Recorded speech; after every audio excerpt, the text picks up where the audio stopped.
excellent property. It just has been in the hands of people who don't care about it, which is unlike Dave Filoni and Jon Favreau, clearly, as they've done an excellent job with Mandalorian Season 1. And I believe they are in the process of filming Mandalorian Season 2. Yeah, I'm pretty sure they wouldn't cancel it. There's no way. Oh, yeah. But, like, to film so quickly, like, we might be getting another, season by the end of this year, hopefully. This new year, maybe, unless that's a little bit too optimistic. I don't know. We're getting The Boys back to back. And, I think that, if they do manage to drop another Mandalorian season by the end, December this year, oh boy, like it'll be good. And it's also a good way to, maybe kind of get it as like a promo for like the next movie. Because I feel like the Mandalorian TV show kind of probably helped the Star Wars Rise of Skywalker do better as well. Just because people obviously had like a reignited love for the Star Wars series because of Mandalorian. But, yeah, I could definitely say that as well. Like it really did a lot more. Where it's like it gave me hope that it's like so long as you have it in the people who are in the right hands, it should be fine. It was kind of like you'd kind of say like Joss Whedon, I guess, at the start when it came to like the first Avengers film, like where it's like he understands these characters and what he needs to kind of deliver to at least make it all kind of work. Because he has passion for it, and I think even just when it came to Age of Ultron, he didn't want to do it because he was burnt out, and you can clearly see it. So it's like you need to give the creative people who love these things their time and to do what they need to do, and don't give it to people who just want to make movies for themselves, a la The Last Jedi. So, yeah. Yeah, exactly. But yeah, I guess we should probably transition over to our Rise of Skywalker review. Just kidding. It's our Last Jedi review. Haha. We'll never review that movie ever. Look, to put it simplistically, Last Jedi, awful movie. Rian Johnson single-handedly killed the Star Wars franchise with that movie. And you've watched The Rise of Skywalker, correct, Don? I've watched it twice. Twice? Wow. I guess that's high praise. I think hey, my second ticket was free, so. Okay, I see. But still, I think no matter no matter the feelings, I feel like no matter what, this is always better than The Last Jedi.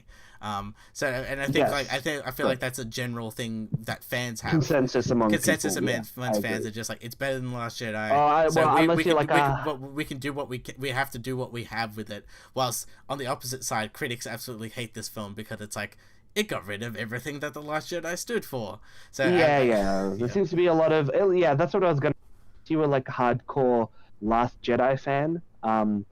There was those kind of people and reviewers have been kind of running defense of who were running defense of The Last Jedi. Like they really didn't like The Rise of Skywalker. And the thing is, don't get me wrong, I also did not like The Rise of Skywalker. I don't think it's a good movie. However, it is. Whereas, I gave this analogy. I went and played Dungeons and Dragons last weekend, and I was in a room full of other guys, and I told them, oh yeah, has anybody watched The Rise of Skywalker? And there was like 6 other people in the room, and none of them had watched it. And it would have been already like a week that the movie's been out. Like usually people go out of their way to watch a Star Wars film. You know what I mean? And nobody in this room had watched Rise of Skywalker except me, and I didn't even want to watch it initially. If you watch our last podcast, I was very upset that I had to go watch. Very upset to watch a Star Wars movie. Yeah, that I had to pay to watch this piece of shit movie. But again, I kind of compare the Rise of Skywalker and The Last Jedi like this, right? The Last Jedi is kind of like watching paint dry, right?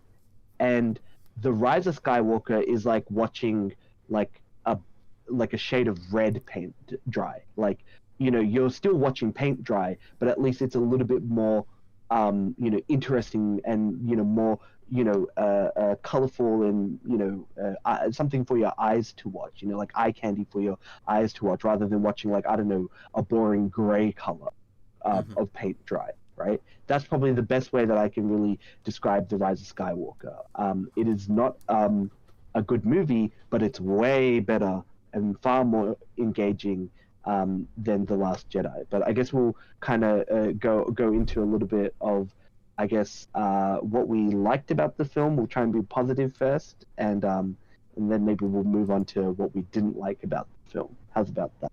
Yeah, that sounds about good, because yeah, I feel like that we always talk about negatives for a very long time. Yeah. Yeah.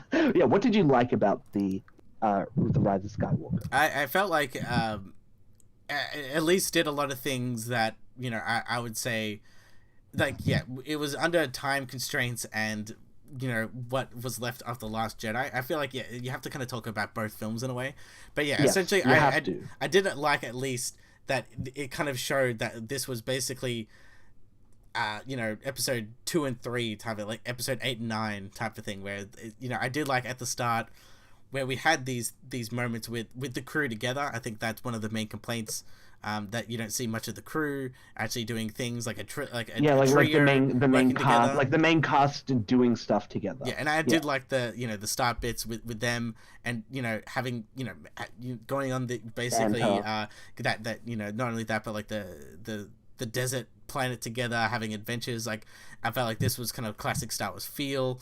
I really like that. I do like the visuals on a lot of things, even though a lot of it's just self-indulgent. Like, I forgot the Exegol planet is just like, I don't understand the whole thing of that planet, but the lightning and the blue looks kind of cool. Okay, so the thing that they do a lot in movies, kind of feel like they had to fit in like 2 movies into this movie, right? One movie to retcon what happened in The Last Jedi, and the give other explanations. movie.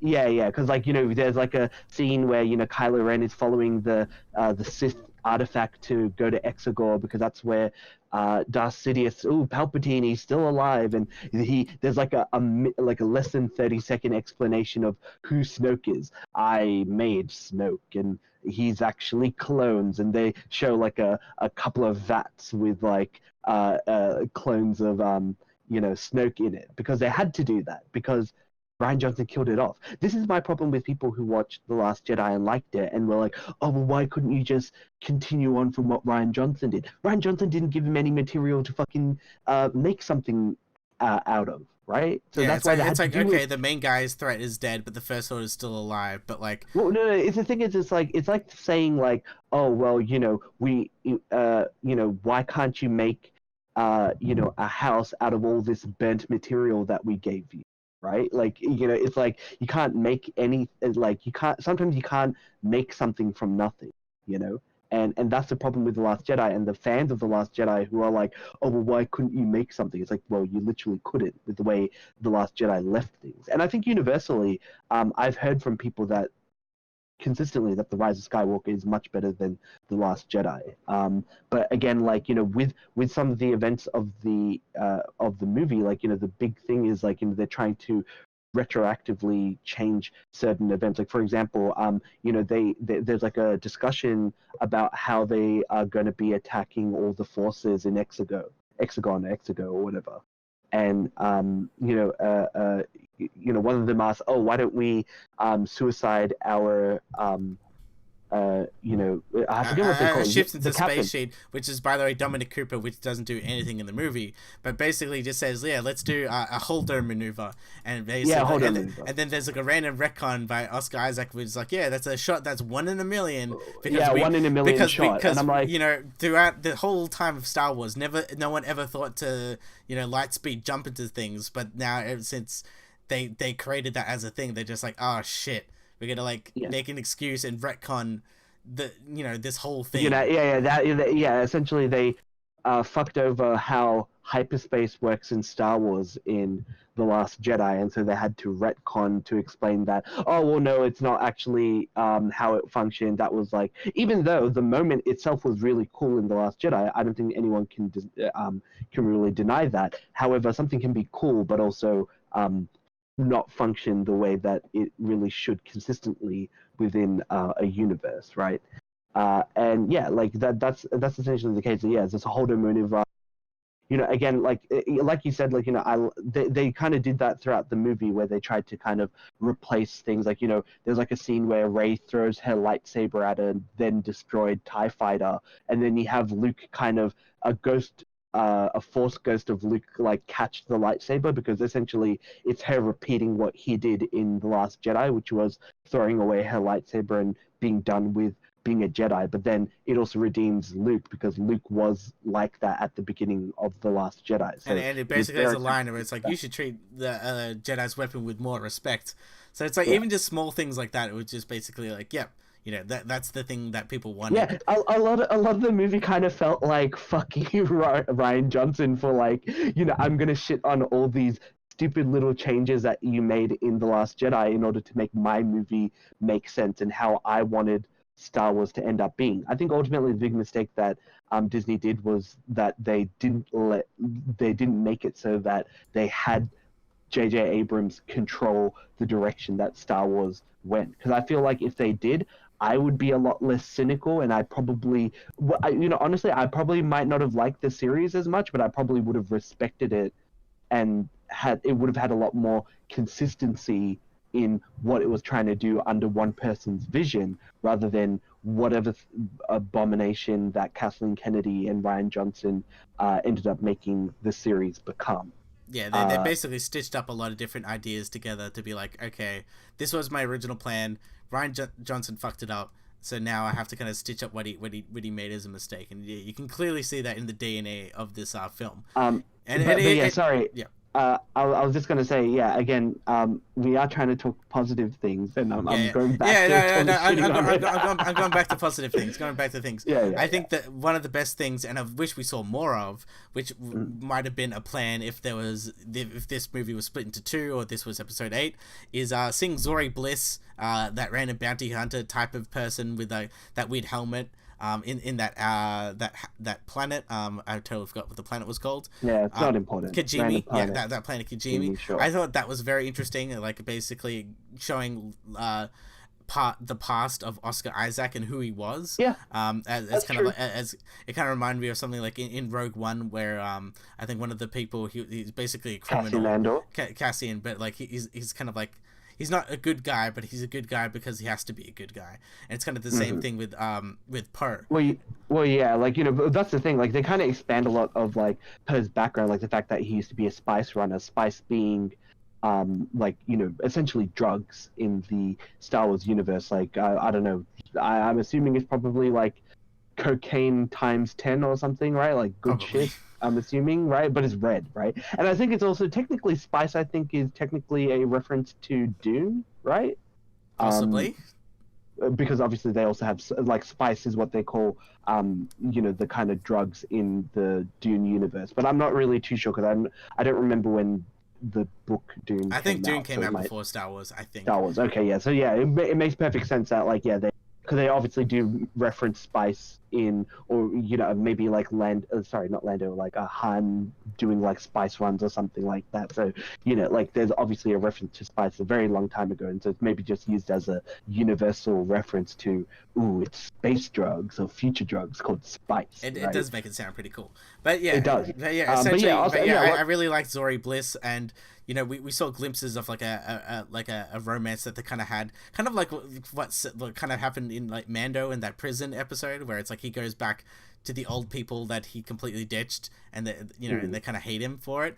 And I wish I saw more of, because Zori Bliss doesn't really do much in the movie, no. And that's kind of a problem. However, my whole thing is I wanted to see more of that, and I feel like that, like I said, this feels like an episode 8 kind of plot point. So then they come back in episode 9, because you see more of the character of Poe, which I really liked, because he was just basically he basically is a replacement Han Solo, but you didn't really get much from him up until this point. And I really enjoyed it, because there's even parts of this where he does have rage, and he doesn't have the right tools to do things, and I think they gave him at least a good backstory and a kind of a good through line as a character. I feel like, especially with the Zori Bliss character, and I guess they call him the crew, with Babu Frick, which everyone seems to love, which I think is basically a kid drunk Russian character. Yeah, I guess like a little like tiny engineer, droid engineer. You see, here's the thing, right? The Zori Bliss character, like while like she looks interesting, they don't really do much with her. And the planet, like there is this like scene where they're like sneaking around the planet, like there's like a curfew and there's stormtroopers everywhere. They should have had like more of that about them trying to get there. And then the whole confrontation between um, Oscar Isaac and Zori Bliss kind of like disappears really quickly. Like she wants to kill him, like literally kill him, but because Rey's a Jedi, that already kind of changes her mind. Like, why? Like, he apparently completely fucked her over and left the planet and her crew with a big debt. And then later, gives them this conveniently this device that allows them to go past the what is it the Imperial ships, so they can like I don't know escape the planet. Yeah. So and that's what I was saying before. Yeah, it's shit like that breaks this movie. Where they don't have time to kind of have things breathe and have time for kind of having these changes. That's why I was saying it feels like if they just did a Harry Potter like Deathly Hallows Part 1 and Part 2 type of thing, or a Hobbit, whatever they did with that. Like, I feel like this would have actually been better. Episode 9 Part 1, could you imagine? Or like episode 10 even. Part 1. Or even episode 10. No, but that's what I'm saying. Yeah. No, but that's what I'm saying. Could you imagine if they did something like that? Like Star Wars Episode 9 Part 1 and then Star Wars Episode 9 Part 2. And then that's how they get around the whole issue of calling it an Episode 10 and having Episode 10 be like the new one. Like, that would have been pretty interesting, but it seems also very bloated, right? But yeah, like, it does very much seem like, oh, okay, like, we have to get these points across. And that's the thing, like, the beginning of the film, like, Poe's hyperspacing all over the place. And while it's, like, a really action-packed scene, like, again, a lot of this movie, what it does is, hey, here's this really cool thing. And, it doesn't stay on the cool thing long enough for you to think about it, because you would then be like, wait a second, this is really, like, dumb or stupid. But then it's too late. You're on another planet and you're already observing what's happening here. And then you're here. It's like it's got ADD in what it's trying to do. Like, so many people that I've read and kind of heard reviews from have mentioned, like, they went to the toilet and they come back and it's like they're on a completely different planet and they have like a completely different task or something like that. So yeah, that's why everyone said this film kind of feels like a video game where we have the ice planet, we have this planet. And we have a fetch quest here and a fetch quest there, and we're trying to get the MacGuffin here to over there, but there's the bad guy here and there. And yeah, that's the thing. Look, there's more lightsaber fights in this in this episode, which thank God at least. Like, come on. Yeah, but the problem is the lightsaber fights are between Kylo Ren and Rey. Because there's no other more Jedis, because they've wrecked themselves in a hole. Yeah, exactly. And that's why. No. They could have made the Knights of Ren Jedi, but they didn't. Yeah, that's true. Oh, sorry. They could have made him Sith. Sorry. Or something. Yeah, someone with like some sort of lightsabers. But even then, like, yeah, definitely so. And I think. Well, no. Because seriously, like, what, like, they all had these like kind of unique looks, and you see them on the planet. And there's this really weird scene, by the way, before I get back to the Knights of Ren, where like, Chewie gets kidnapped by the Imperials, and Rey thinks they kill him. Which is like pretty dramatic. I'm like, holy shit, they killed Chewie. Like, I hate it, but it's ballsy. They killed Chewie like randomly midway into the movie. Like, I was kind of impressed that JJ had the balls to do it until like 10 seconds later, where you see Chewie's completely fine, right? And that took away all the kind of they could have even done a scene where they're thinking about like, oh, poor Chewie, he could have been dead and blah blah blah, and then they find out that Chewie's still alive. They didn't even do that. You found out immediately Chewie's alive after the thing crashes. Yeah, it was literally like, I'd probably say 5 minutes. You didn't have time to, like, at that point, there's no... You didn't even have time to mourn, right? Yeah. But it's like, by the time it's like, you already feel like, oh, well, nothing's that threat because Chewie's still alive. But to get back to the Knights of Ren, it's like, they had like, the weapons that they use, and Kylo ends up fighting them at the end. But like, why not just give them lightsabers?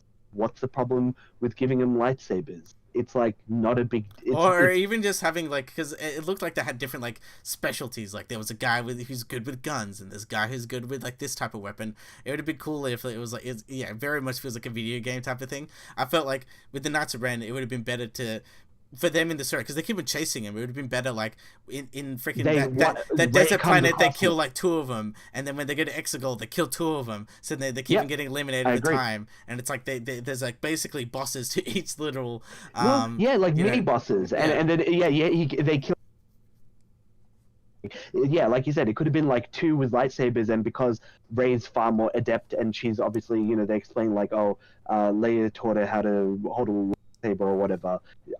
They're essentially like just supposed to be fodder for Sidious to use, but they're like a threat because they have lightsabers, and it's supposed to show off. Oh, hey, look, Rey actually got better with a lightsaber. Although the problem is Rey was already amazing with a lightsaber, so whatever she did. However, yeah, I know she had the whole training scene, which at least explains it, which I wish they did in episode 8.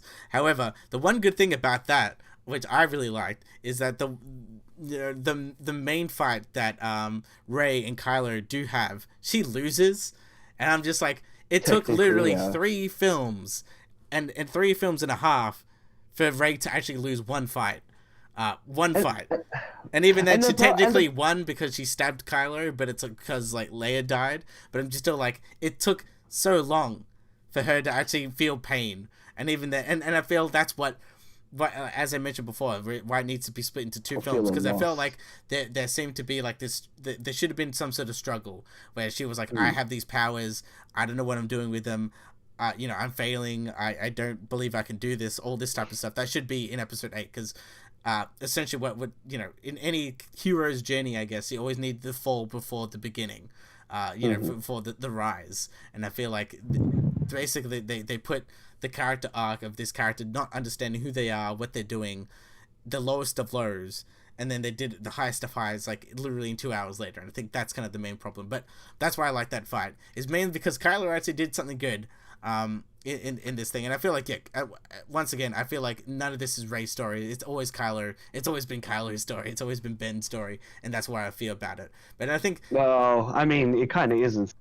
Yeah, I know. Just whatever. But either way, I feel like we should just go through the plot by plot bits of it and see what we thought was pretty bad. Because I think at the start, like we've got, we haven't really talked about whole Palpatine thing and how kind of stupid that is.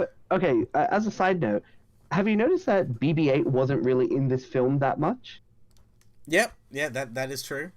Right? So they even like de-emphasize, like they put an emphasis on C-3PO, which, by the way, like he kind of he's kind of funny in the show because they have to find the MacGuffin, which is like this Jedi knife that has like Sith writing on it, and he can't read it unless they kind of override his protocols because Sith language is like illegal to read. But the thing is, they make this plot point of, oh well, he's gonna lose all his memory.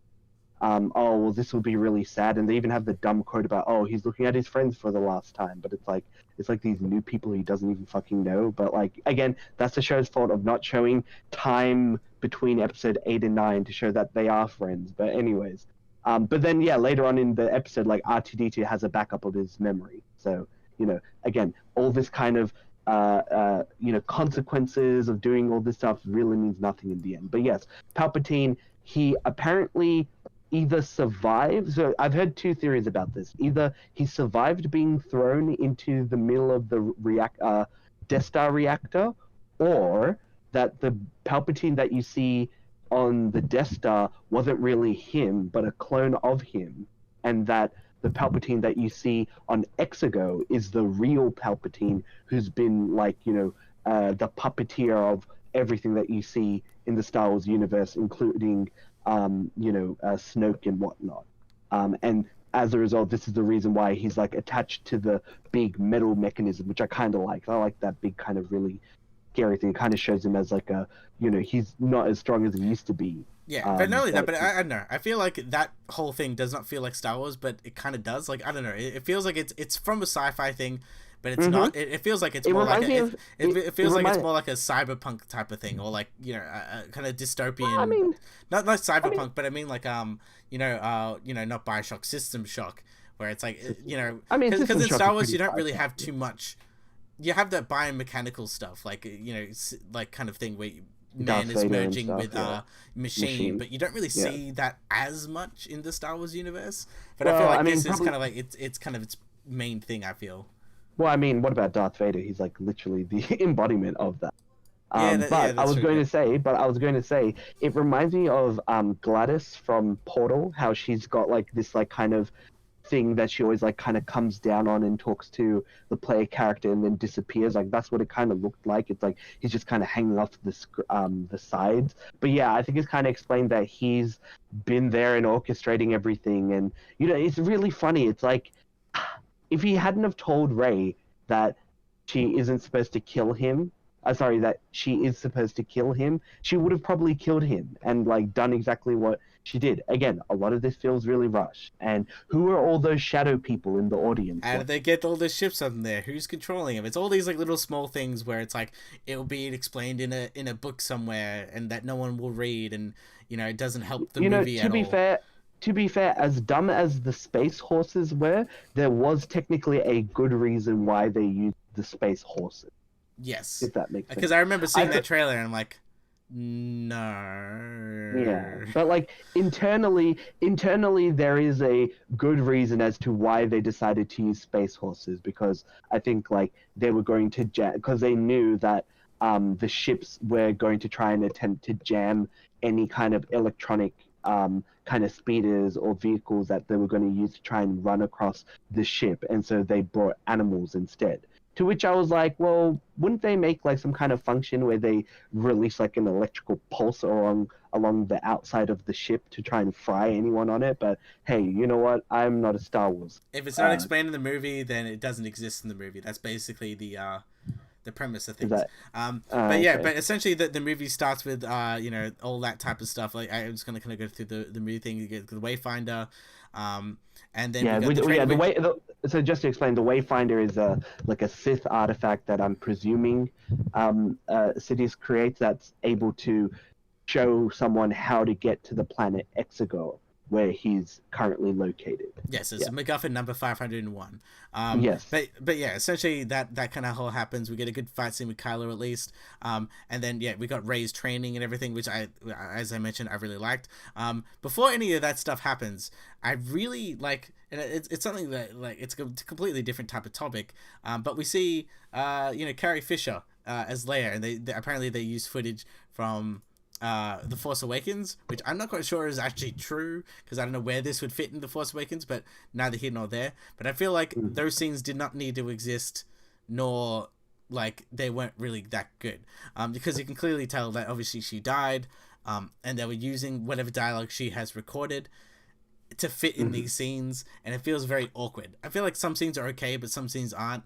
Like yeah, like the always trust your droid. Yeah, it's just a random line, so then they shove that like into somewhere. Yeah, and then they had a scene about it where, like, I think BB-8 like saves Rey from something. BB-8 literally like, only does that one thing where it blows up these things. It's like you know, repeating. And then the Rey same makes line. a comment. Yeah, Yeah. it's like, oh, So- trust your droids. See, that's kind of like whatever, but like I think the one that really pulled me out of it, because some of the stuff was okay. I think the one where she was kind of like, oh yeah, you know, I found I need to find the Wayfinder to get to I need to do this mission, and then like literally Leia's just like, no, just no, and then she's like, I'm gonna go without your permission, and then she just with or without your permission, and then Leia's just there. That literally says nothing. She's just there, standing there, like staring at her. It reminds me of like Kung Pao, or like those movies where like, you know, they have a scene, but they can't like have the person talking, so they kind of remix them in. And I don't know. For me, I'm like, you know, maybe they probably should have left that kind of out, or like there's certain things where like, yeah, it's very hard to work on, but you know, I guess they did the best they could. My whole thing is she just should have died in The Last Jedi. It gave him a good out, I guess, when you know, when she got sucked out, but I guess they didn't do that. Oh, look, and also I don't think they thought that Carrie Fisher would die either, and I think that also kind of threw a bit of a wrench into their plans, obviously, because I think maybe JJ's original plans for the series was to kind of have Leia be like kind of the lone survivor of the original cast and have her be like the new leader and the general of the new Republic or the Neo Republic or whatever you want to call them after the events of this movie. Especially now that hopefully Palpatine is dead. But I guess we'll kind of continue talking about like what because what happened next. They basically just go to the the space rave in the desert planet. Right, and they find Lando. And they basically find Lando for, like, basically some random reason, but apparently a lot of stuff was cut where he was trying to find his daughter, which we find out that one of the ex-stormtroopers, the girl who rides the horse, is technically her daughter, but they cut all that stuff out, hence why at the end where it's like, I'm gonna find out where you come from. It sounded really sexual. I think just the way Lando talks, it's like, I'm gonna find you and send Leia my love. I'm like I totally get that. Like, that's not what they tried to go for, but that's what it came off like. It's like, oh, I don't even know. Well, let's see if we can find out. It's like, oh gosh. Damn it, Lando.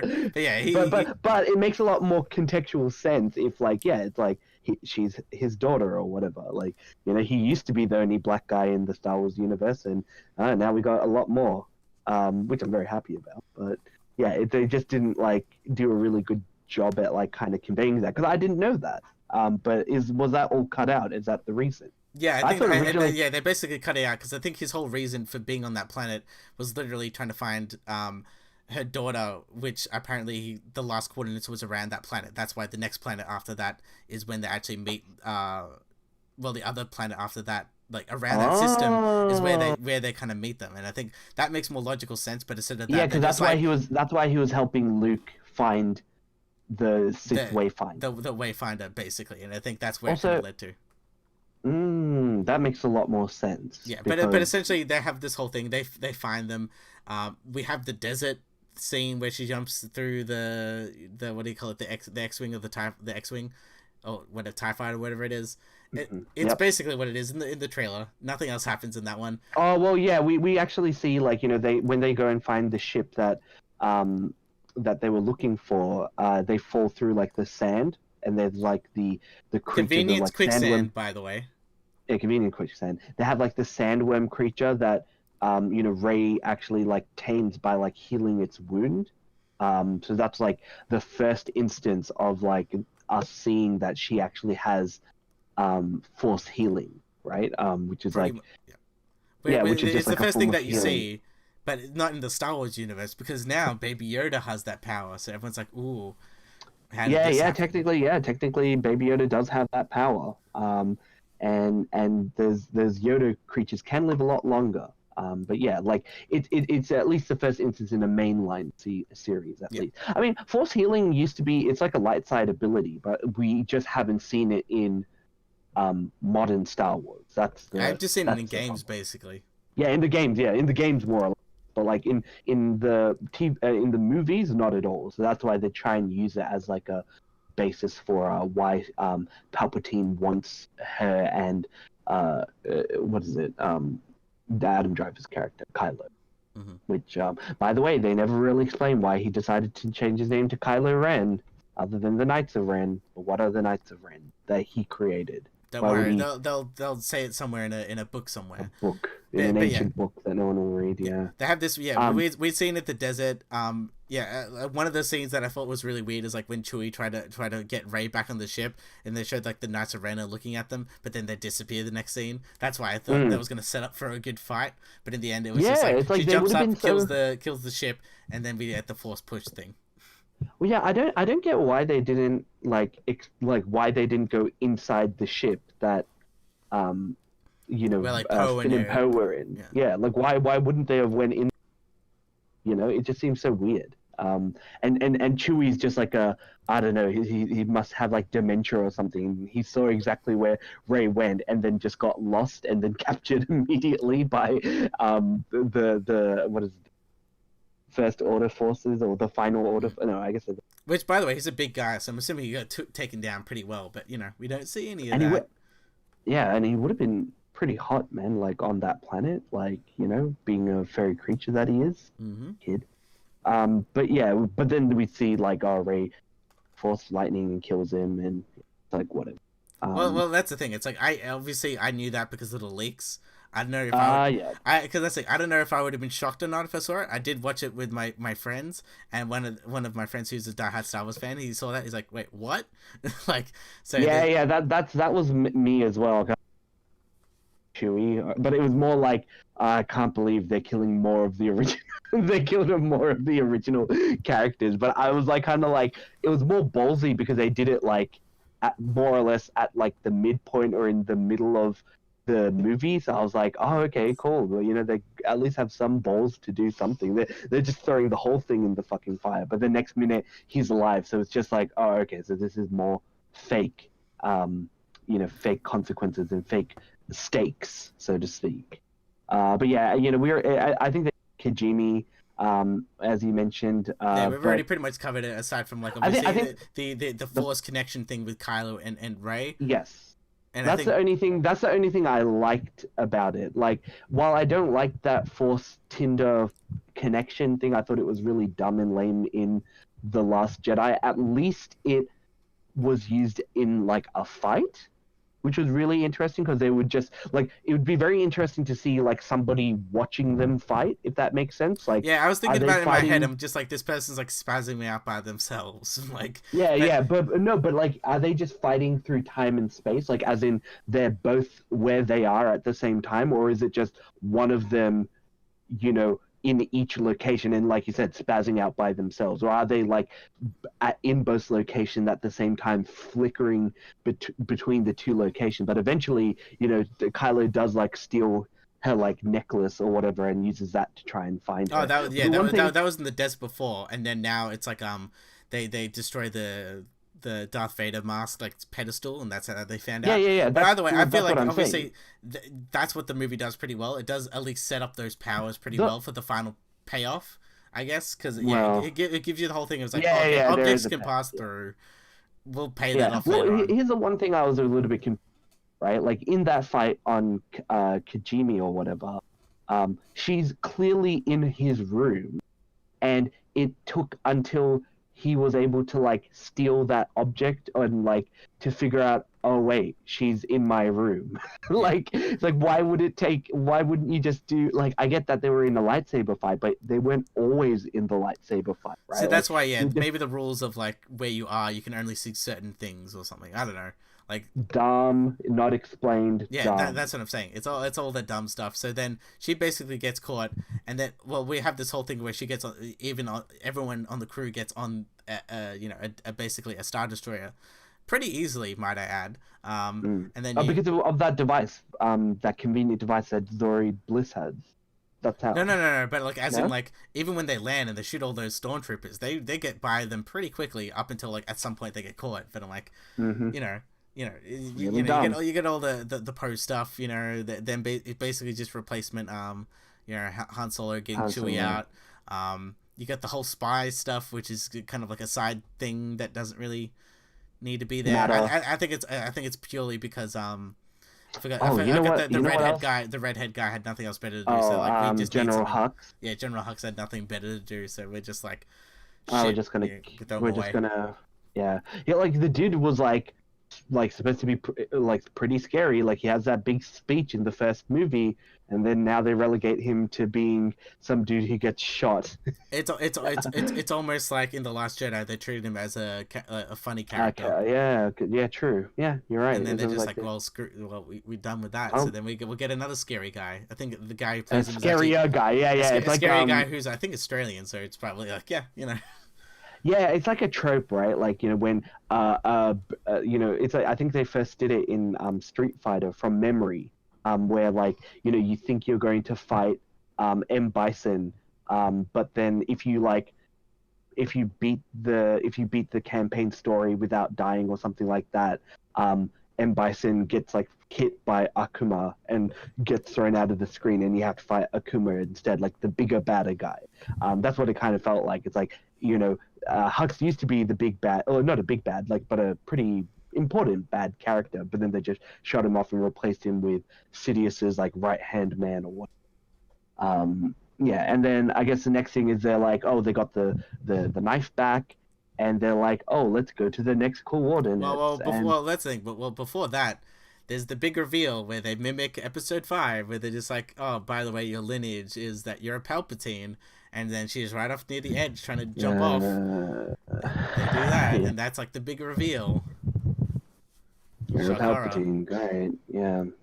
So that's why you shot Force Lightning, and that's why you have evil in you. So yeah, even though, yeah, that's so dumb. But yeah, but then they go to the other fucking planet, and there's the remains of the, Death Star. Which this is so weird. It's like, why would they make the knife the shape of the ruins of the Death Star? Yeah, it's one of those things where the more you think about it, the more it makes no sense. Like, yeah, like the writing on the knife, you can kind of have it like, yeah, sure, whatever. Yeah, the writing of the knife is fine, but like, how would you know? Like, what if there was like a big fucking like sea-based event that happens, like, and like fucking destroys bits and destroys moves it around. It moves it around, like then you won't ever fucking find it again. It seems like a really badly developed like Sith ruin, right? Or a Sith dagger or whatever. It's just so dumb. And then the dagger itself isn't really useful in combat. It really isn't useful at all. And it's like, the funny part is like when Rey first picks it up, it's like, terrible things have happened with this knife. It's like, yeah, your parents getting stabbed, but it's just kind of like there's no reason for that. It's like, it's not a particular like weapon, like as people were speculating, because I think I think people were speculating that because in the Clone Wars, I think in season 2, there's a whole light and force thing, and there's like a force dagger. And people thought it was going to be something like that, but it's like, not at all. Apparently that's who might have been the original. That was also a person who Snoke could have been. He could have been that, the son who represented the dark side in that alien race of like the Force people. That was like another theory of who that was. Like that was that individual. That son, because he was also a bald-headed dude as well, and also was like really strong with the dark side. But obviously, because John Ryan Johnson just killed him off, oh well, there's just no one now. But yeah, like that was also something that it potentially could have been. But yeah, they go in there. They go in there. They fight again. No. Well, there's Evil Rey. For half a second, which I knew for a fact was going to be like a flashback. Who cares? Like, but that's like I know, but I'm just saying they did that purely for a marketing standpoint. Like, oh my god, because I remember that was pretty much the first reveal thing, and it was like, wait a second, Rey's evil. She has a red lightsaber, but it's like in the end, it just doesn't matter. It's just there for the. Oh my god! They didn't even have it for like more than a minute. Yeah, it was like a minute. Like she had vampire teeth. And the whole fight, the vampire teeth was alright. That kind of was pretty cool. But it reminded me of that scene in Lord of the Rings in the first one, where like Bilbo tries to get the ring and he goes evil for like half a second. Like, what the shit is that? Yeah, what the hell is wrong with him? Yeah. I agree. That is actually a pretty good comparison. But the problem is like the lightsaber fight between her and her evil self was like filmed really weirdly, right? Like it wasn't like it was like very close up. And it wasn't like it went on for too long either. And next minute, she like falls out and drops the Sith holocron or whatever, and then Kylo Ren's there, and then they have a fight, and then it's just like, all right, cool. Now we're just doing classic Street Fighter fighting where you just fight a clone of yourself, and then follow up by like some character that you've already seen fights with like a million trillion times. And then we have a whole thing where like what is it, like Finn wants to go to Rey, but like he literally has nothing to do in this film, because essentially he finds out that like all the people on that planet were like stormtroopers stormtroopers who rebelled, rebelled, but like even him just going to the fight, all he did was go there and just say Rey, and he just does nothing else. Yeah, and then Rey pushes him. Like I kind of like that. I liked how Rey pushed him. Like. Yeah, it's because the show she's going evil, sort of, but not really. Yeah, but like here's the thing. Oh, well, it's supposed to be like her trying to care for him, but it's also done in a very brash way. The problem is like they seem to keep trying to give Finn a girlfriend every episode, but he's just like, no, where's Rey? I want to find Rey. It's like, oh man, I like those white girls, none of these black girls or Asian girls.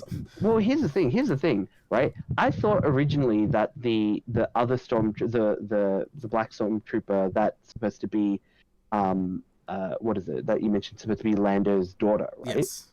I thought originally that her and Finn were like brothers and sisters.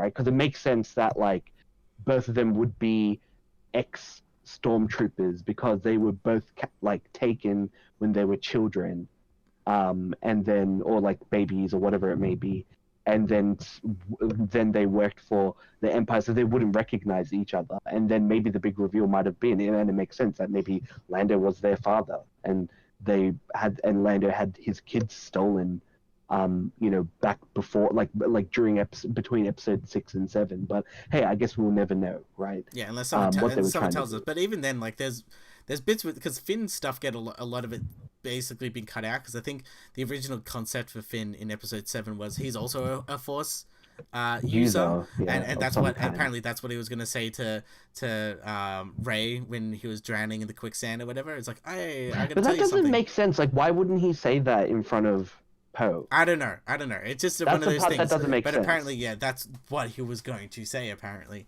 that's bullshit. Yeah, it doesn't make sense why he would, like, when why he wouldn't say it in front of Poe, and why he wouldn't say it in front of Poe when they were going to die in the Imperial ship or whatever. Yeah, like, again, it doesn't make sense. It seemed to imply like a romantic interest in Rey. That's what I saw. And I think they probably did, but then obviously what happens later on in the movie, they're just like, yeah, we can't have that. So yeah, we can't have that. Well, I'll go into a little bit more about Boyega's opinion about Star Wars going forward, but I guess we'll try and wrap it up. Like, yeah, they go to Exegor. We already mentioned how, like, Rey kind of flies away with Kylo's ship, and then Luke, kind of teaches her, like, oh no, you need to be strong and stuff, because all the Jedis are in you now, which I don't think and then like really then she goes before. Yeah, but then she goes to Exegor, and then back on the I don't know, the water planet or whatever, Kylo talks to Han Solo. And yeah, Harrison Ford's back. To be honest, that's like probably the best bit about this film, because I just love Harrison Ford. I'm just like, yeah, but he doesn't do anything. I know, but like, I like seeing Harrison Ford talk. So I'm just, and that's the thing. And that's the thing. He's not a Force ghost. So I'm assuming it's in his head, or for some reason it's like Leia projecting, because at this point Leia like faints. She's like basically dying. Yeah. So I'm assuming, and she's dead at that point. So maybe it's like a thing where she projects onto him. Who knows? Because not explained.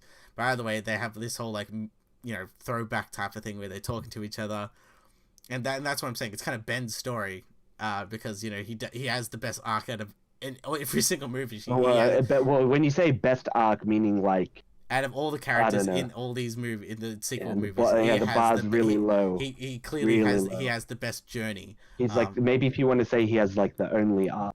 Pretty much, like, that's the thing. He has the only arc, because Rey kind of has the arc of like, I'm evil. I don't know who I am. I know who I am. I don't want to be who I am. Yeah. So basically, but anyway, there's all that, and they go to Exegor, and Palpatine's like, you have to kill me, Rey. You have to strike me down. And then Kylo comes, and then she gives him a lightsaber, because now she has two, because she has Leia's lightsaber and Luke's lightsaber, and then they fight together against Palpatine. But then Palpatine,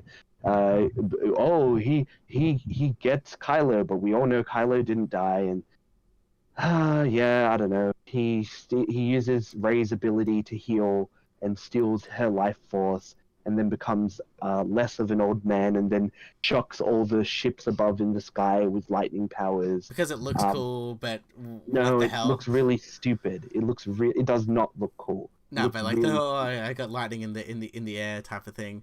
But even then, it's like they don't explain like the life force thing, and why they're a dyad or whatever the hell they call themselves, and why that matters. All that type of stuff just kind of gets thrown in the air when it comes to all that stuff. Also, by the way, when he's fighting the Knights of Ren, I just really hate how they teleport the lightsaber. I thought that was kind of cool, and then it got immediately destroyed by me, where all of a sudden Kylo gets it, and then he does that little shrug, like, yeah, I got a lightsaber, because I hated that little bit. Well, my problem is, like, it came out like a lightsaber. It wasn't like it came out as a something, like, because it came out with the blade out. You know what I mean? Yeah. Like, why wouldn't they be able to see that, and why didn't they just attack him all at once immediately? Because no one knows how that power works. But yeah, essentially, they find out that, like, the life force thing, the ships come in because Lando got them all together.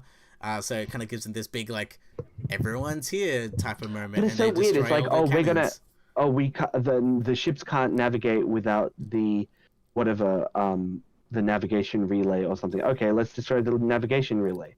Let's move the navigation relay to the main ship, and then let's destroy the main ship. Well, why didn't the main ship just change the navigation to another ship? I think in the second watching they had like a dialogue where it's like we're trying to give it back to the ground place, but yeah, they didn't really explain. Yeah, but why would they give it back to the ground place? Because like, why not just distribute? Why did the navigation system why is it only dependent on one system to give why didn't they just give the navigation to all the ships? Because they didn't plan ahead. Ship? Yeah, that's bad writing, and it's really stupid, and it doesn't make sense. Like, there's a scene that I found really funny where Rose was like, Finn, come with me, we need to get off. Finn's like, no, I'd rather die than be anywhere with you, Rose. But yeah, she got shafted in this movie. Yeah, Finn doesn't really say that. He's like, oh, well, I have to go and destroy this relay in order to destroy the ship. But the funny part of it is she's like, what? You're gonna sacrifice yourself again? And basically Finn's like, just go. Bitch, go. It's like, because you can't just say love will win, like you can't do that trick twice. Yeah, it's just really funny that it's just like, very much they tried to get a scene to them together. He's like, nope, I'm with my new girl who wants to hang around me now. You go away. But yeah, it's well, whatever. So Rey comes back up and defeats defeats Palpatine using the lightning again. Seriously, Palpatine has been defeated with his lightning like 3 times, right? It's like you think not twice? To use it. No, well, that's it. You can say 3 times. Because he's shocking Force lightning, and then Darth Vader throws him off. Then obviously the lightning part kind of like made him old in the third movie, kind of like gave him wrinkles or whatever. And this one, the lightning of they basically did a Legend of Zelda Ocarina of Time where Ganondorf like throws the energy ball and you basically hit it back type of thing.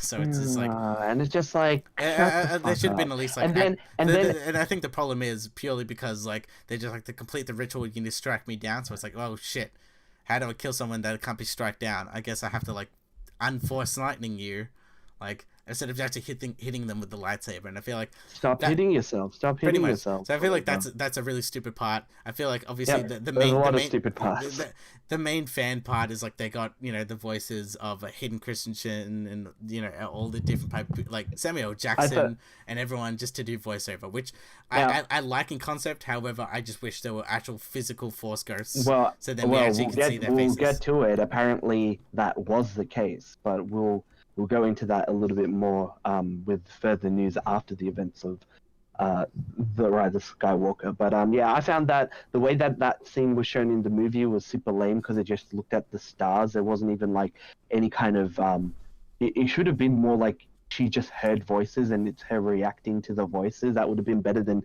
just looking up in the stars. It just seemed really weird to me, at least.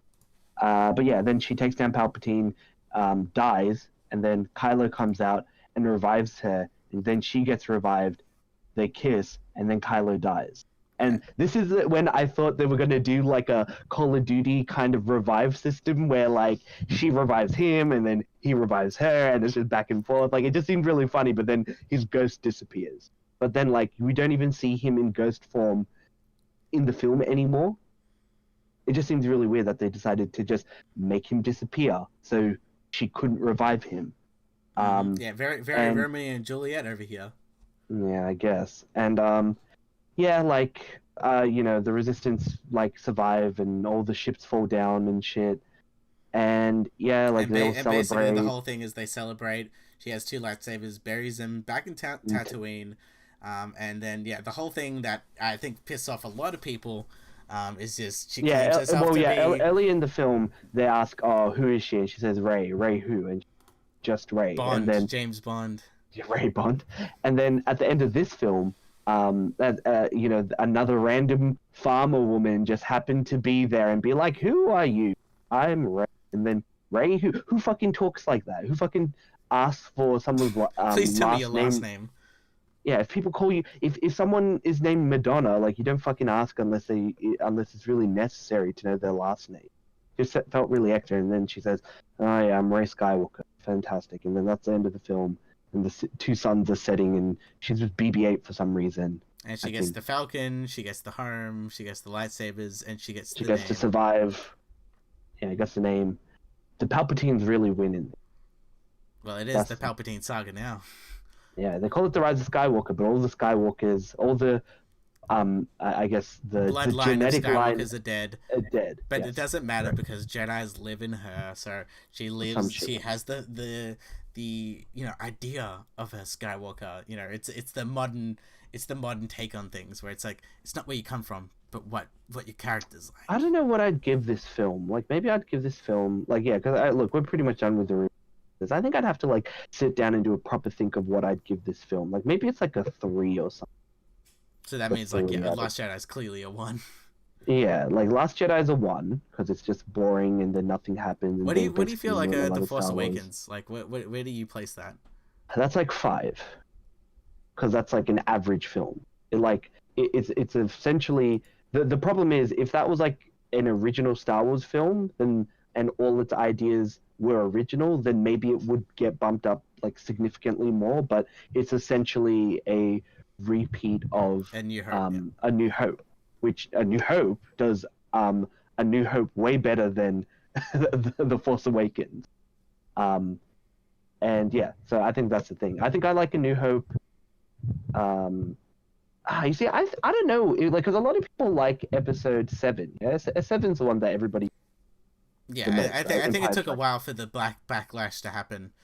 Yeah, there was a backlash, but then people say because I think when people looked at, I think essentially when The Last Jedi came out, everyone's just like, well, in comparison, everything that Disney has released aside from The Last Jedi is good, type of thing. Mm-hmm. It's like even then, like I really like Rogue One, but that's not part of this, obviously. Mm-hmm. Yeah, the thing is, like, yeah, maybe I'd say like even Solo is like pretty low for me. So. Yeah, I mean, I'm not even counting it like Solo in this. Like, I think maybe like, something like Return of the Jedi might be like, maybe like a 7 or something. Like, again, these are just really arbitrary numbers. Don't like hold me to it too much. Like maybe like a 7 or an 8. Whereas like maybe I'd put like Empire Strikes Back and A New Hope maybe the same. Like maybe at like 8 or 9. Like. Because I really like those films, but like I probably couldn't choose between both because they're kind of really like episode 5 is kind of reliant on episode 4. You know what I mean? Yeah, like I don't know how well episode 4 establishes everything really well. Yeah, I don't know how well episode 5 kind of brings it forward. Yeah, like a lot of there's some really iconic moments in Empire Strikes Back that really kind of makes you think about like, oh well, are they going to survive? Is everything going to be okay? Yes, no, blah blah blah. Right? There's a lot of really there's a classic fight between Luke and Darth Vader, Vader. We've got freaking Boba Fett, Mm-hmm. We got Lando. But the thing is, I don't know. I just really like the classic. I really like the classic films. Like I even don't like the fact that I'm saying that I don't enjoy the Return of the Jedi that much, even though I do enjoy that film a lot. But well, that's the thing. Really... I think everyone can say that. Like, I think a majority of people can say, like, obviously the original is the best thing out of everything that's come out. And I think, like, it really is just now the conversation really is between the prequels and the sequels. Kind of like, where everyone's like, yeah, Revenge of the Sith is actually pretty alright. Episode 1 has some pretty good moments, minus Jar Jar. And then everyone seems to hate Episode 2, which I need to rewatch to see if it's really as bad as people think. Yeah, I need to see. I think it's just because of Hayden Christensen's acting, people really hate it, but I don't know. Like, I didn't mind Clone Wars that bad. I kind of like the story. The story is more coherent than Rise of Skywalker or The Last Jedi. But Force Awakens copies Episode 4, so that's eating. Mm-hmm. But yeah, like that's like my kind of really basic, like a really. It's not really a hyper analytical version of what I think of the movies. But yeah, like it's just a crude version of it. But yeah, ultimately, Rise of Skywalker. Look, it's the end of an era. I wouldn't recommend this movie to anyone. But if you really like Star Wars and you kind of want to get it over and done with, like you can just wait till this inevitably comes on Disney Plus or on DVD or wherever else Disney will probably distribute this. So yeah, you can either wait, but I wouldn't pay to go watch it. Especially after The Last Jedi and how that And I I guess everyone forgets how Lucasfilm really treated their fans, because everyone's just like, oh yeah, they're bringing it back, etc., etc. But like when I do remember when The Last Jedi did come out, the way they treated the, I guess, hate from fans, it was done very poorly, and I think a lot of people do forget. Like me personally, I feel like Rise of Skywalker is pretty much the same as like a Force Awakens. It's just average. It's not gonna blow you away. There's some stupid things in it, but it just kind of, like, as I mentioned, my favorite phrase, it just exists. Whilst like the problem is with Star Wars, it should be doing different stuff in the genre, and it should, it should be, it basically is held in a higher standard.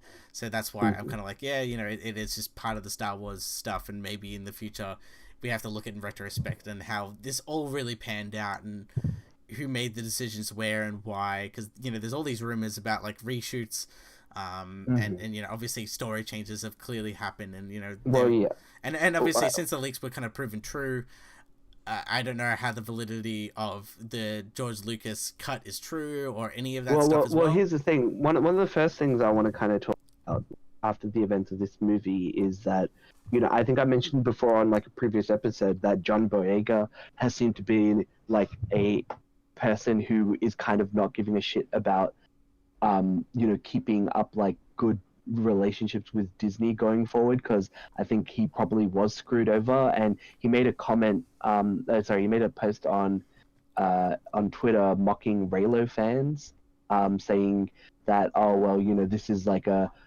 healthy romantic relationship in Star Wars or whatever, and it's like, I think it's more or less like her and Kylo kissing and then Rey stabbing him or something like that, which I thought was kind of funny.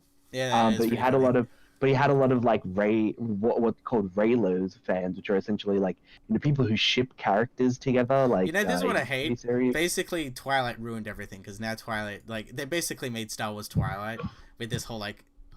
Essentially, I'm essentially, yeah, because essentially it's like characters liking each other. Isn't that like a Tumblr thing? Like everybody. Yeah, but that's what I'm saying. It's the same people. It's the same people. It's the same people. I just don't like them. Yeah. Yeah, like they try to do their own like kind of weird fan fiction. Like it came to the point that apparently like, there was a lot of instances of people trying to, once they found like they tried to get Adam Driver to divorce his wife, so that him and Daisy Ridley could get together and be like a real life Reylo, right? This is a legitimate thing that happened in real life. And Adam Driver, even the fans that want to get what is it, Poe and Finn, and it kind of gay together, romance type of thing. It's like it's the exact same thing. It's like, yeah, but why? Like if it doesn't. Well, yeah, it's people who are way too. It's people who are way too invested in like these kind of fictional relationships and trying to make things that aren't really there. And yeah, like a lot of people like J.J. Abrams has been like receiving a lot of death threats from people. Again, this is from Twitter. Nobody uses Twitter unless you're like in America. Like I don't know, not a lot of people really use Twitter in Australia, for example. I know it's very popular in America, but there's a lot of it seems to be very kind of or what you call it, like its own kind of system, right? It's like not its own kind of echo chamber where people are just like complaining and following people that they agree with. So keep this with like a grain of salt. But yeah, like there's a lot of people. There's a few articles that came out where like J.J. Abrams and Disney were receiving death threats from fans, quote unquote, of Star Wars who are saying, well, how could you do this to Reylo? Oh, I'm still crying. Hey, I hate you, Rian Johnson. Sorry, not Rian Johnson. That's me. I hate you, Rian Johnson. I think a lot of people hate Rian Johnson. Sorry. No, I hate you, J.J. Abrams, for shitting on like, killing off Kylo and all that. Like it's just so ridiculous that people get like, I hate like Ryan Johnson, but I'm not gonna like wish death upon him. Like there's a lot of people who take it like way too far and get way too invested in something to the point that they can't operate. Like, look, Star Wars has become a shit series, but I can still move on with my life, right? And I think a lot of people get way too invested. And that's what you're currently seeing online. And this is why, like, John Boyega has been in like a Twitter war with people just like trolling a bunch of them online, which I find absolutely hilarious. Like, there was somebody who said like, "Oh, Kylo died so that Finn could get with Rey," and and John Boyega literally said something along the lines of, "So it doesn't matter. Oh yeah, it's not about who she kisses. It's about who eventually lays the pipe. You're a genius."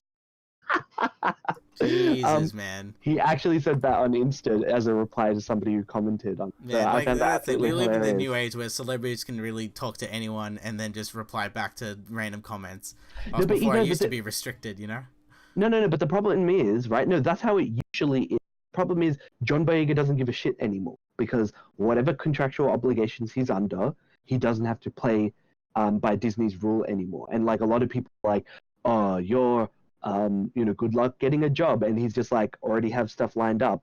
Like he doesn't give a shit. Like all the people like saying that his career's over. Oh, he's now a sexist. Oh, he's a misogynist. Oh, he's doing bad things for black people. Like they're saying all this shit about him now, because he's kind of over what the Star Wars like franchise did to his career, more or less, right? Like I mean, I've talked about I talked shit about Finn myself, but it's Finn, not John Boyega. It's not his fault that what he's been given is absolute crap. You can only act so well, and that's the same thing with Daisy Ridley too. Daisy Ridley is probably a really good actress, but the problem is that she is unable to really do her best under the script and the story that she's given. Probably the same with Poe. Poe's probably got like a little bit more personality than everybody. Yeah, I feel like that's kind of the main problem that they even ran in with the prequels. It's just like your characterization and just getting the actors to be like, what do you feel like, and kind of really getting in the mind of the actors as well. So like, yeah, they don't really have much material for a personality really. So that's what makes it suffer.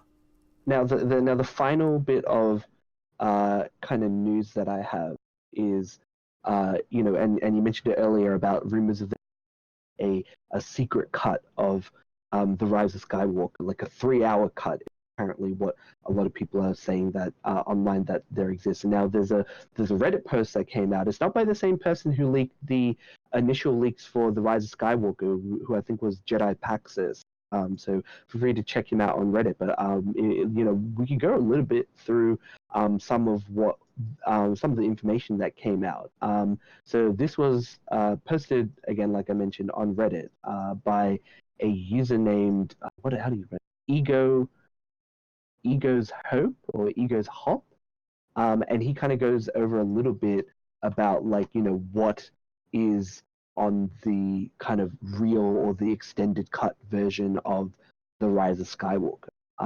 So apparently, according to the leakers, it's all kind of like they had things that they wanted to do, but a lot of the reasons why that they couldn't do it is because Disney had like an agenda that they wanted to push, and that was preventing J.J. Abrams from doing what he wanted. So in the second dot point, it says, J.J. always treated everyone on and off set with respect.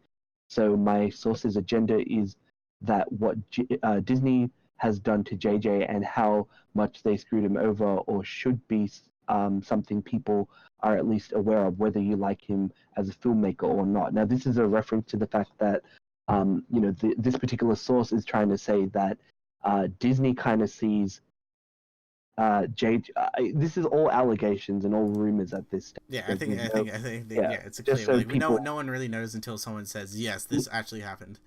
Yeah, because essentially, they go to say that Disney was one of the studios who were in that Bad Robot bidding last year. Bad Robot being J.J. Abrams' studio. Disney never had much of an interest in Bad Robot as a company, but they did in JJ because they saw WB, who JJ went with in the end, as a major threat. JJ is very successful at bringing back franchises like Mission Impossible, Star Trek, Star Wars. Warner Brothers is struggling with DC, and aside from Wonder Woman, DC is seen as a bit of a joke in the current stage in the general audience. WB wants Abrams for some DC projects. My source said that this generation Star Wars is the MCU, and that Marvel's biggest threat is a well-operational DC. They want DC to be in limbo that they're in right now. Abrams jump-starting the franchise would be something like a successful audience-pleasing, something like a successful audience-pleasing Superman movie makes them nervous. Their goal is to make JJ look bad to potential investors and shareholders. Now, this might be a bit of a stretch, but like it's not outside the realm of possibility. But it seems like a bit of like them being scared JJ working for DC makes a lot of sense, but Disney putting JJ in the helm of the Rise of Skywalker to make his reputation look bad seems a little bit of a stretch to me. But anything could be true, right? Yeah, like I don't know, like I feel like that's a bit of a stretch, but yeah, I think we've heard rumors that I like obviously Bad Robot's going to kind of Warner Brothers. I kind of don't want JJ to actually touch DC stuff. I just want them to maybe get someone else. But yeah, like as mentioned before, yeah, MCU seems to be this version of Star Wars and its entertainment and getting all the kids together. So yeah, I guess it's kind of stuck in the comic book realm of stuff. But yeah, I totally don't agree that they just gave it to JJ for the sole purpose of we want him to have a failed movie, so then no one has trust in him. Well here, so this is apparently from the source, and he says that after the premiere, apparently he says the Rise of Skywalker we saw last night wasn't the Rise of Skywalker we thought we worked on. JJ was devastated and blindsided by this. He's been feeling down over the last 6 months because of some of the ridiculous demands Disney had that changed the movie story. While scenes were shot, a lot of changes were made in post-production and the audio was recorded and altered. My source said that they'd never seen anything like this happen. He's a director and he wasn't in the know about what they were doing behind his back. Apparently JJ felt threatened over the months leading to the premiere. Ryan was never meant to do episode 9, despite the rumors that he was. And JJ was brought back by Iger and not Kathleen Kennedy. Disney insisted on more fan service and less controversy.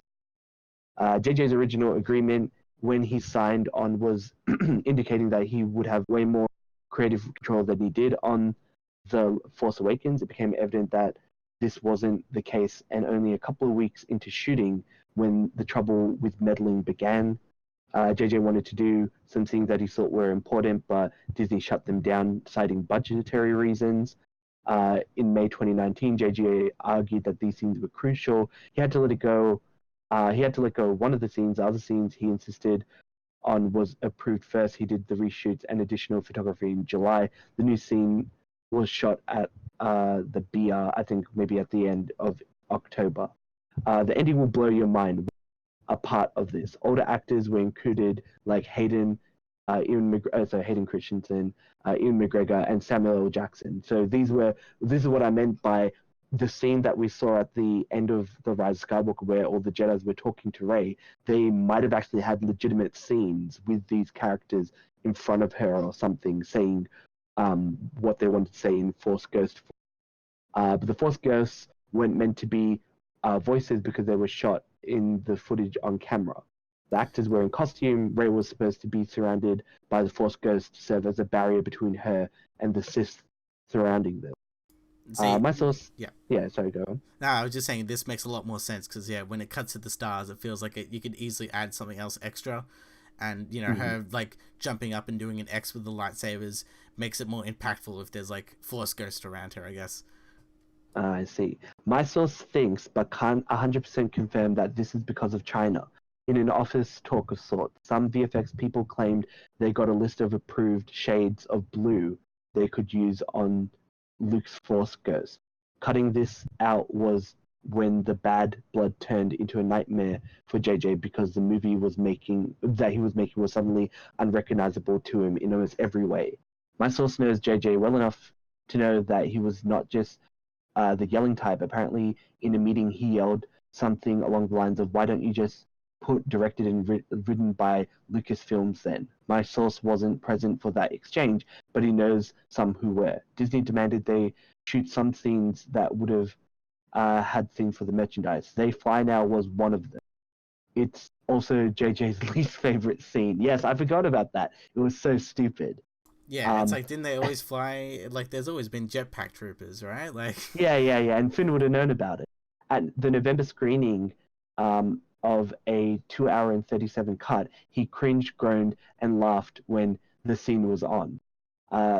My source says that JJ was most likely not joking when he said "you're right" in the interview when they asked him about the Rise of Skywalker criticism. JJ's original movie in the November cut was 3 hours and 2 minutes long.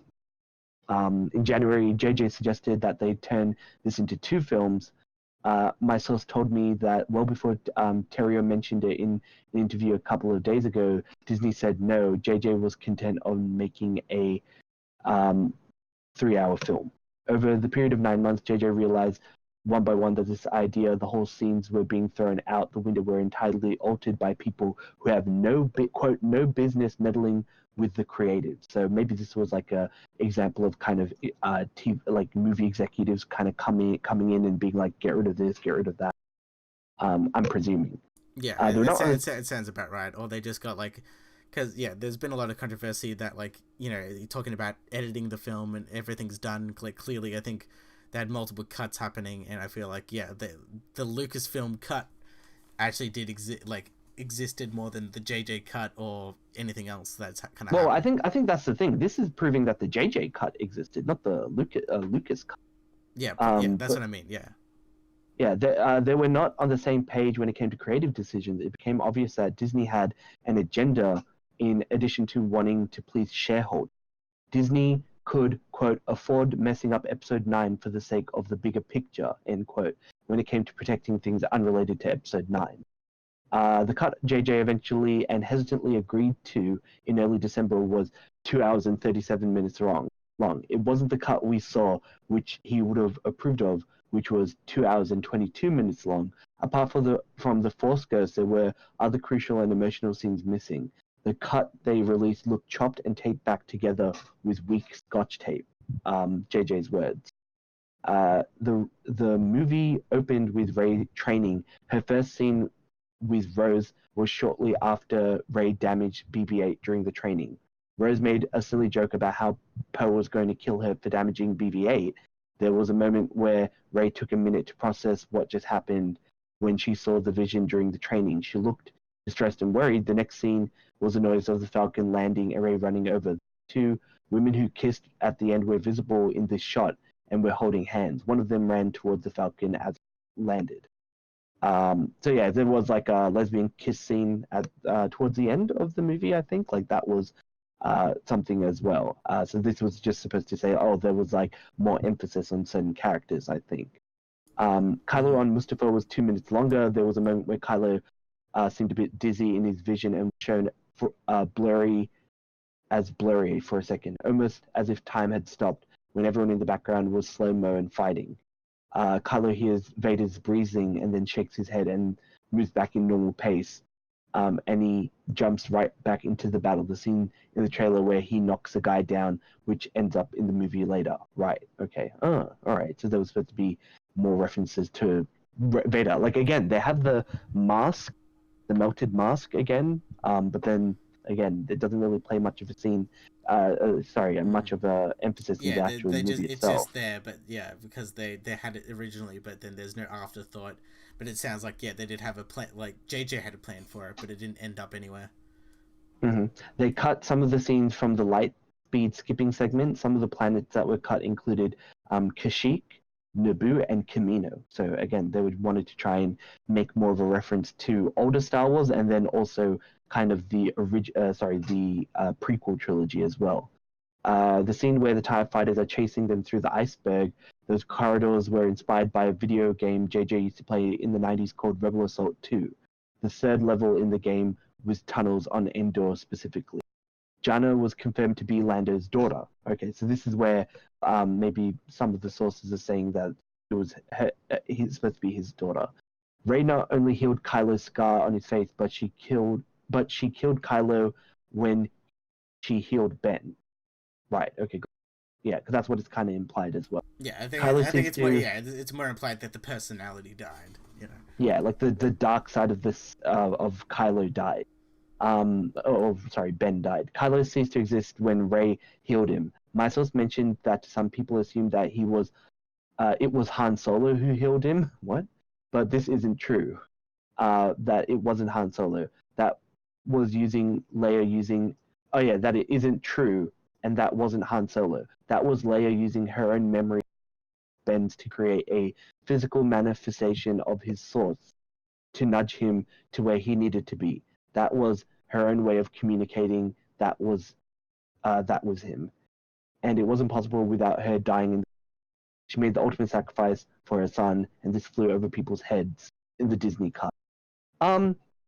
Yeah. I don't know if it flew over my head. I kind of assumed that what he was seeing was due to Princess Leia, General Leia. I kind of got that, but I think for general audiences they might not, because like obviously I think some people it's like why the hell? Why would she just die? Why did she just die using her final life forces to project an image, much like Luke did basically, or it's basically that, just projecting, which they can now do, I guess. So the late November cut, the last cut that JJ approved on, had scenes with Ro and Rey still. JJ wanted to give her a more meaningful arc. Disney felt that it was too risky. My source mentioned that Chris Terrio said that it was because of the Leia scenes, but it was only partially true because she had 4 other scenes, including 2 with Rey, Daisy, and Leia was not in it. So Rose would have been in the movie more, but Disney was like, nope. Too risky. People hated her in The Last Jedi. It's like, no, we just hated all about everything about The Last Jedi. The Last Jedi, yeah, exactly. Finn wanted to tell Rey something, and it was meant to be about Force sensitivity. In the 3-hour cut, it's explicitly stated. There was a moment when Jannah and he was on top of the Star Destroyer, and Finn needed to unlock or move something, and he Force moved it and acted surprised when it happened. This was replaced with a CGI'd BB-8 fixing whatever he needed to fix on there, right? Bubba Freak was nearly cut out because of some execs in Disney thought he would be the new Jar Jar. No, he's better than Jar Jar times 100. They were really surprised that people loved him this much. He was JJ's idea and was created in collaboration with some artists and puppeteers. The personality was all JJ. There was a bunch of scenes where Rey and Kylo separately went through quiet moments of reflection to deal with what they've gone through. On her part, her going along with the realization there might have been something sinister about her past, him going through the regret and remorse, but trying to shut it out. My source said that the Kylo scenes were especially amazing because Adam Driver's performance and how he managed to portray that inner turmoil. It provided much more context and added deeper meaning to both his battle with Rey and the final redemption arc in the end. It didn't seem so sudden, and it was more structured than what we got. The Kylo Rey scene, when he dies was at least 4 minutes long and more dialogue. Ben was supposed to die. Sources also added that if he wasn't, then that might have been in an earlier draft which wasn't that hasn't been read. The first draft they read included Lando. What? The first few didn't. The Reylo kiss and Ben's death was not part of the reshoot. It was part of the re-editing, even though even the cut that JJ thought was coming out earlier this month had a longer version of that scene of what was shown in the theatrical cut. So maybe Kylo wasn't supposed to die initially. Or that, or like there was supposed to be like extra parts of dialogue where it's like, I like found after my way, or like what everyone's kind of speculating is like the kiss got her pregnant or something. Oh, here you go. Look, the next line is JJ was against the Reylo kiss or Reylo in general. This was Disney's attempt to please both sides of the fandom. There you go. JJ was not happy with the Last Jedi, where the Last Jedi took the story. The final result is a mix of the story that are told by Disney and whoever they tried to impress, certainly not their fans. JJ is gutted over the final result. Star Wars meant a lot to him.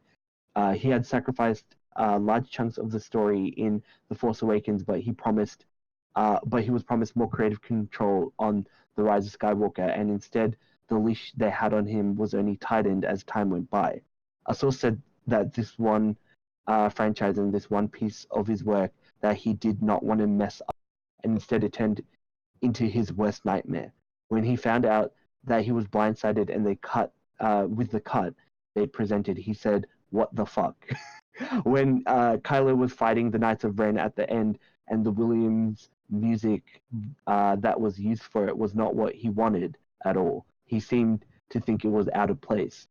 JJ's cut and we will always JJ's cut still exists and will always exist. Quote. We most likely will never see it unless somebody accidentally leaks. And just as a final kind of additional edit that this particular, I guess, Rise of Skywalker leaker presents, he says about the Finn Poe situation. He says that the source asked about Finn Poe after seeing Oscar Isaac's comment on how Disney didn't want it to be a thing. This is true. JJ forced to make this happen. This is why Oscar blamed Disney. It's not just a random throwaway comment. He knows for a fact that it was Disney because these discussions happened. The main cast is extremely close with JJ and are pissed, though seemingly more outspoken about it than JJ. During the Force Awakens, Disney was hesitant to hire John Boyega because a woman was front and center, so they deemed that risky enough. So bringing on a male lead who's black made them nervous. Wow. JJ fought to make that happen for about 9 months before getting approval. The same issue came when JJ fought to have Finn and Poe in The Rise of Skywalker, but he lost that battle as he lost many creative battles for the film. Many people, JJ included, came to the realization during the production that the story really is told by the shareholders, investors, instead of the creatives or anyone at Disney specifically. He tried to make a lot happen and was shut down because of this. They had a leash, and many people blamed The Last Jedi for the stricter creative. So there you go. That's all the particular leaks. And to be honest, that last one kind of makes a lot of sense in the sense that, like, they're kind of looking at it from like an investor perspective, and given the whole situation with Disney and a lot of companies caring about making China bucks and making money in China.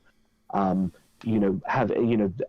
isn't very pro homosexuality, so I wouldn't imagine them putting an explicit gay character in Star Wars, let alone an African American character, given that China also hates black people.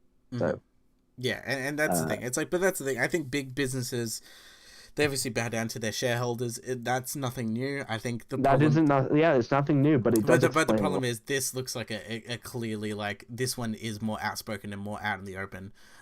It does remind me even just what happened to Zack Snyder and what happened to Justice League, and like his whole cut as well. It feels like after Batman v Superman got really bad ratings from a lot of critics, basically they were just like, yeah, whatever Zack's doing, his whole vision does not work. So we're going to just hire a normie person to kind of recorrect everything. And I feel like that's what kind of happened here with JJ, where he had these plans. He had a lot of different ideas of where the story was going to go, and probably a better way to do it. Basically what happened is, to go to the shareholders, they just basically just said, no, we're going to do it our way and not piss off anyone. But still, in the end, this all really does come down to that, like, The Last Jedi really screwed up everything almost. It basically screwed up this movie because there was a tighter control, whereas we would have had more different things that kind of made more sense, or maybe a more logical story from what we got. And as mentioned before, there's a cut that exists apparently, or will always exist.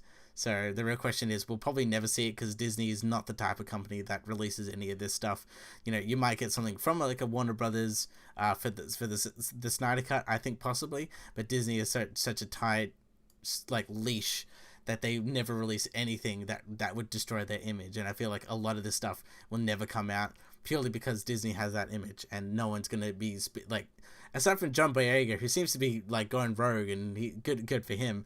Everyone else seems to be kind of like hush hush almost, and it's just like, yeah, none of this like physical stuff. Like, you'll never see a deleted scene where you see all the Force Ghost, being filmed, because I feel like whoever leaked it, they're gonna get fired straight away and probably get sued by a lawsuit. Probably by Disney lawyers, maybe. Yeah, and that's what will happen. So that's why it's like, this is probably as close as we're gonna get, because I doubt they will. Disney needs to be hacked. That's what I hear. From all this, they need to break into Disney and get that JJ cut. But yeah, ultimately, look, that's the state of Star Wars, and it's a bit sad. My thing is they need to do one thing and one thing only in order to change Star Wars and have a brighter future, all Star Wars, right? Including The Mandalorian. And that thing is, GT, make episode 789 GT, make it non-canon. Say that, hey, we fucked up, and none of this shit in 789 actually happened, or it happened in an alternate timeline. This is our extended universe. Correct. Like, this is like, we're not even an extended universe. You just say that this is a possible event that might happen, right? But you just say, you know what? It never happened, and it's never going to be referenced anymore in any future Star Wars material. You just give them all Luke, Leia, Han happy endings, and then you move forward with the story after the event, and then you can just use original characters that can reference old characters, but then you don't have them anymore. That's how they have to do it, because that's essentially what they're doing in The Mandalorian. Do you see any familiar characters in The Mandalorian? No, they're mostly original characters that reference old things. Like, Baby Yoda looks like Yoda, but it's not really Yoda. The Mandalorian looks like Boba Fett, but it isn't Boba Fett. It all kind of like falls under the same thing. I think they just need to do it like how, Dragon Ball Z, like, they made Dragon Ball GT non-canon, and then you don't have to watch a GT, you just skip GT and go straight to Dragon Ball Super, because that's the real continuation of Star Wars. They're probably not going to do it because they have to double down, but I think if that's the problem with Disney. They just double down. They do not admit that they're wrong. As mentioned before, the way Lucasfilm kind of treated fans, I guess, was really poorly, because they had to present that image out there. Even though a lot of the investors were probably like, almost like with fans almost being like, what the hell? Like, why'd you do this? Yada yada. Because like this screwed us up in making money for making these decisions. And I think that's what kind of happened. So it's like, there's clearly, as mentioned before in that report, that there's an agenda that they wanted to fill, and they just basically the new Star Wars films are all filmed by committee, and it felt like no one actually had a vision. Like, JJ had a vision but couldn't fulfill it, and we'll just never see it. And that's the thing. It's at least I hope they learned their lesson with something like The Mandalorian, where it's just like, yep, just let them do their thing, and hopefully like season 2 onwards, that they don't try to be like, this is our most successful Star Wars thing in the modern day, let's do something about it, and then completely screw it over like they usually do. Yeah, and look, ultimately, I think like they should just give the keys of the castle to Jon Favreau, Dave Filoni, and Kevin Feige, if he wants to come in and help sort shit out, let him help as well. Oh, hey, maybe even get George Lucas back to actually consult and actually use some of his ideas. Yeah, there you go, and you'll see the future of Star Wars might be a bit more brighter. The thing is, I initially went into, leading up to, The Rise of Skywalker, I was thinking, man, they're going to ruin Star Wars. This is going to be horrible. But after coming out of the movie and watching it, it kind of felt like there was this finality and closure. Like, this movie is so bad, and this whole series is finally over. But that means that, like, this chapter of it is over. but it means that the future of Star Wars can be better going forward if they go in the right direction. It's a big if, but we'll see how things go forward with Star Wars in and of itself. But we'll see whether Disney does a good job. Well, yeah, they've officially got nothing really planned for the next 1 or 2 years. Officially, they don't have a release date. We just know Rian Johnson's making his trilogy, which I don't know if that's actually going to happen, or knowing what happened with JJ, they're just going to be like, yeah, you can't do this and you can't do that now, and he's probably going to quit. Oh, he's going to be put on a tight leash. Yeah, he's either going to be on a very tight leash like JJ was, or he's going to quit because of it, because he doesn't seem the type of director that would be like, yeah, I'll do whatever the studio says, and that's probably what happened with the Game of Thrones guys. They're probably just like, okay, what's the plan? Okay, we can't do this, we can't do that, and they're just probably like, yeah, no, we can't do this, or you want us to do certain things, and that's why they went. So that's why it feels like Star Wars is a cursed franchise when it comes to directors or writers, almost. Mm-hmm. It's like even a hardcore fan like JJ who likes Star Wars can't get it through the door because of what it represents. Corporate hand getting too much of creative control of it. Look again, like I said, stuff that we read from that particular list on Reddit, it's all rumors. Might not necessarily be true, but I don't think nothing in it is completely out of the realm of possibility. None of it sounds like it's complete fan fiction. It could very much be. It's very normal for a lot of films to kind of be cut in the editing room, remade and be very different to people's initial expectations, especially given that JJ approved the film and said that The Rise of Skywalker was finished very late in this year, in November. So it was very much like a race to get this film ready for audience viewing. But yeah, that's the state of Star Wars at the moment. Hopefully things might be better in the future. Mm-hmm. Absolutely. But yeah, that's going to be us for this week. A very long episode because we had a lot to talk about. And yeah, remember you can always listen to us on Spotify, iTunes, Libsyn, and our YouTube channel, Marketing Movies, where we live stream it. So until next time, maybe they, hire Henry Cavill to be a Jedi, but who knows? So until next time, see ya. Catch ya.